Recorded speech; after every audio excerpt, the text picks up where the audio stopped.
Hello everyone, मैं आप सबको बताती हूँ डीएसएसबी टीजीटी साइंस का जो एग्ज़ाम होता है उसमें बायोलॉजी से किस किस टॉपिक से कितने कितने क्वेश्चंस आते हैं।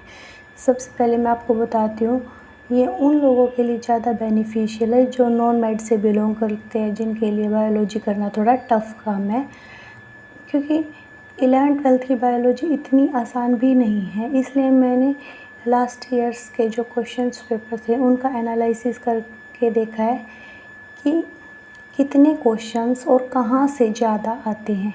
इसलिए मैं आप सबको बताऊंगी कि जो इम्पोर्टेंट टॉपिक्स है जिनके करने से हमें मैक्सिमम मार्क्स हम गेन कर सकते हैं, 25 to 28 मार्क्स।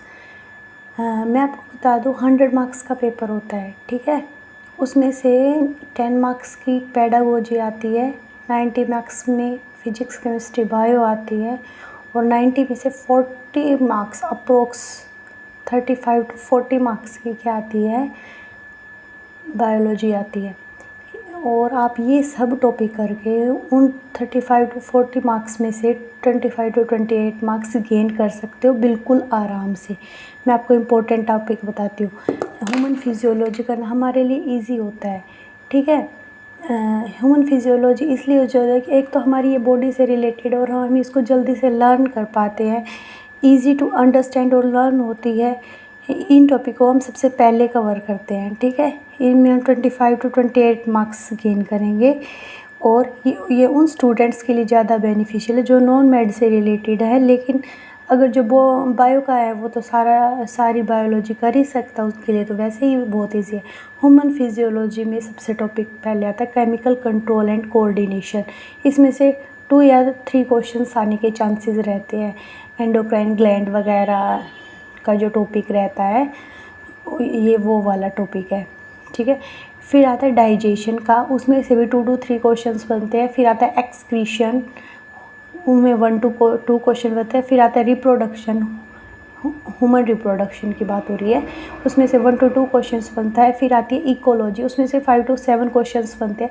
लेकिन इकोलॉजी पता है आपको बहुत बड़ी है, इसलिए ना कुछ सिलेक्टेड टॉपिक है जिनमें से हम ये कवर कर लेते हैं 5 to 7 मार्क्स, ठीक है। फिर न्यूरल कंट्रोल एंड कोऑर्डिनेशन, वैसे तो चैप्टर थोड़ा अजीब सा है, लेकिन उसमें से एक क्वेश्चन क्रेनियल नर्व अगर आता है तो इस टॉपिक से कई बार आ भी जाता है और कई बार नहीं भी आता।